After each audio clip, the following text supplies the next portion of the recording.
আসসালামু আলাইকুম ওয়া রাহমাতুল্লাহি ওয়া বারাকাতুহু। সুপ্রিয় দর্শক, আপনাদের প্রশ্নের জবাব নিয়ে আমরা হাজির হয়েছি।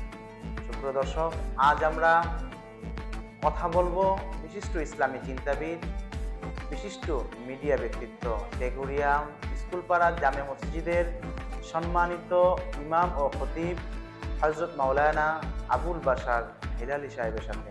সুপ্রিয় দর্শক, আজ আপনাদের প্রশ্নের উত্তর দিবেন বিশিষ্ট ইসলাম চিন্তাবিদ হযরত মাওলানা আবুল বাশার হেলালী। আসুন আমরা আপনাদেরকে তার সাথে পরিচয় করিয়ে দিই। আসসালামু আলাইকুম ওয়া রাহমাতুল্লাহি ওয়া বারাকাতুহু।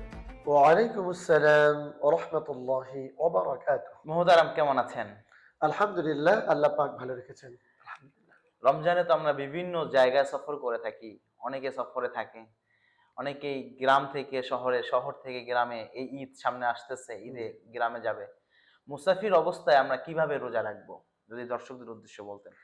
মাশাআল্লাহ, খুব সুন্দর একটি প্রশ্ন এসেছে। সম্মানিত দর্শক শ্রোতা, যে যেখানে বসে শুনছেন, সবারই জানা দরকার, যারা আমরা সফর করি, বিভিন্ন জায়গা থেকে বিভিন্ন জায়গায় যাই, এক জেলা থেকে অন্য জেলায় অথবা বাড়িতে, তাদের জন্য আল্লাহ সুবহানাহু ওয়া তাআলা খুব সহজ করে দিয়েছেন। আল্লাহ তাআলা মুসাফির অবস্থায় নামাজকে কসর করার ব্যবস্থা করে দিয়েছেন। ৪ রাকাত নামাজকে ২ রাকাত করেছেন। আবার রমাদানের ফরজ রোজাকেও আল্লাহ সুবহানাহু ওয়া তাআলা এটাকে কাজা করার সুযোগ করে দিয়েছেন।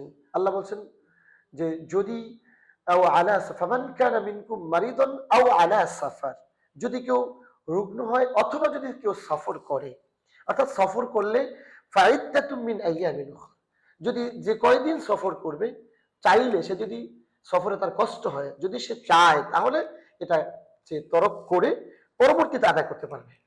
আদায় করতে পারবো। যদি একটি ভাঙে তাহলে একটি আদায় করবে, যদি দুইটি ভাঙতে হয় তাহলে দুটি আদায় করবে। যদি না ভেঙে পারেন তাহলে না ভাঙা উত্তম, যদি না পারে সফরে যদি ভাঙা যাবে, কষ্ট হয় যদি কষ্ট হয় তাহলে আপনার রোজা ভাঙা যাবে, ভাঙা কিন্তু যাবে, না ভাঙাটাই উত্তম। উত্তম। আর যদি ভেঙে যায় তাহলে আমরা একদিনের পরবর্তীতে, এক রোজার পরবর্তীতে আমরা কয়টি রোজা রাখবো বললেন? একটির জন্য একটি। একটির জন্য রাখবো যদি আমরা মুসাফির অবস্থায় হয়ে থাকি। ওয়া আন তাসুমু খায়রুল লাকুম, আর যদি তুমি রোজা রাখতে পারো ওইটা উত্তম। উত্তম, রোজা রাখতে পারো উত্তম।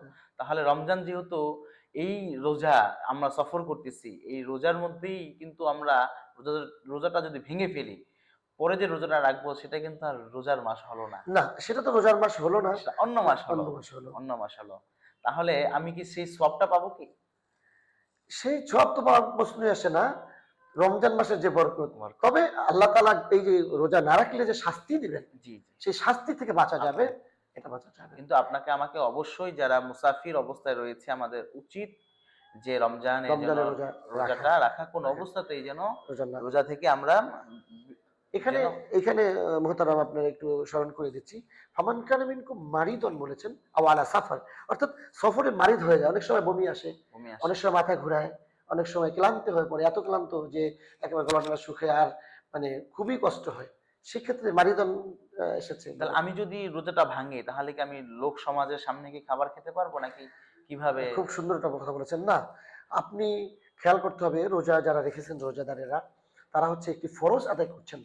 আপনি যদি সবার সামনে খান তাহলে এই রোজাদারদের কষ্ট হবে, দেখলে খারাপ লাগবে, এবং তাদেরও মনে চাইবে যে আরে এত সুন্দর খাচ্ছে। স্বাভাবিকভাবেই যখন মানুষ খাবার খায়, অনেকে দেখলে এই খাবারটা কি খেতে ইচ্ছে তাহলে করে। আমাকে গোপন উচিত ভাবে, হচ্ছে হ্যাঁ, যেন কেউ না সংযত জানে। রেখে নিজেকে খুব গোপন ভাবে, যদি আমি অসুস্থ থাকি কিংবা সফরে থাকি, যদি আমার রোজা ভাঙার ঠিকই উপক্রম হয়ে থাকে, আমার খুবই ভাঙতেই প্রয়োজন হয়। প্রয়োজন হয়ে থাকে, তাহলে সেই ক্ষেত্রে আমাকে গোপন ভাবে, কেউ যেন না জানে, সেভাবে আমাকে খাবার খেতে খাবার হবে, খেতে শরীর হবে। সুস্থ রাখার জন্য। জি। এবং আল্লাহর দরবারে দোয়া করতে হবে যেন রব্বুল আলামিন যেন আমাকে এই অসুস্থ থেকে যেন আমাকে সুস্থতা দান করে। সুপ্রিয় দর্শক, আপনাদের বিভিন্ন প্রশ্নের জবাব আমরা দিব পাক্ষিক রানীগঞ্জের আলোর রমজানের আলোর অনুষ্ঠান থেকে।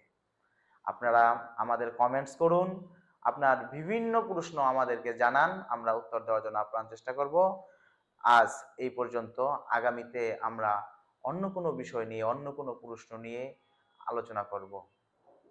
ইফতারির পূর্ব সময়, দোয়া কবুলের সময়, আসুন মহান আল্লাহর দরবারে নিজের জন্য, পরিবারের জন্য, দেশের জন্য দোয়া করি।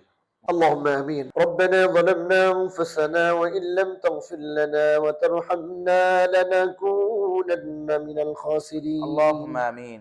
রব্বুল ইজ্জাত ওয়াল জালাল, ইয়া রব্বুল আলামিন, তোমার হুকুম পালন করতে গিয়ে আল্লাহ ক্লান্ত, শ্রান্ত, পিপাসার্থ, ক্ষুধার্ত অবস্থায় আমি সহ আমাদের এই মিডিয়ার মাধ্যমে সারা পৃথিবীর মধ্যে যে যেখানে বসে আল্লাহ তাআলা তোমার দরবারে হাত পেতেছি, আমাদের সকলের মোনাজাতকে কবুল আর মঞ্জুর করে আমিন। নাও। আল্লাহুম্মা রব্বুল আমিন। আলামিন, জীবনের সকল নেক আমলগুলো কবুল করে নাও। আমিন। আল্লাহ তাআলা সকল গুনাহগুলোকে maaf করে দাও। আমিন। আমাদের সকল নেক আমলের সওয়াবটুকু সোনার মদিনায় নবী পাকের রওজা মুবারকে হাদিয়া পৌঁছায় দাও। আমিন। রব্বুল আলামিন, জানি না আমার মতো কার বাবা নাই, মা হারা সন্তান কারা আছি। এই মুহূর্তে ইফতারের পূর্ব মুহূর্তে মায়ের কথা মনে পড়ে গেল, বাবার কথা মনে পড়ে গেল। কত আমিন। মজার মজার খাবার আমাদের সামনে, আজকে মা নাই, বাবা আমাদের কাছে নাই। মা থাকলে মজা করে খাওয়াইতে পারতাম, বাবা থাকলে তৃপ্তি সহকারে খাওয়াতে পারতাম। আয় আল্লাহ তাআলা, তোমার জান্নাত থেকে আমাদের মা বাবার খাবারের ব্যবস্থা করে দিও। আমিন। রব্বির হামহুমা কামা রব্বায়ানি সগীরা। আমিন। আল্লাহ তাআলা বাকি রমজান গুলো তোমার হুকুম মতো সকল ইবাদত, রমজান, সিয়াম, কিয়াম, তারাবি, তাহাজ্জুদ, আল্লাহ তাআলার সমস্ত আমলগুলো সঠিকভাবে যেন আদায় করতে পারি সেই তৌফিক দান করে দিও। আমিন। সুবহান রাব্বিকা রাব্বিল ইজ্জাতি আম্মা ইয়াসিফুন ওয়া সালামুন আলাল মুরসালিন ওয়ালহামদুলিল্লাহি রাব্বিল আলামিন।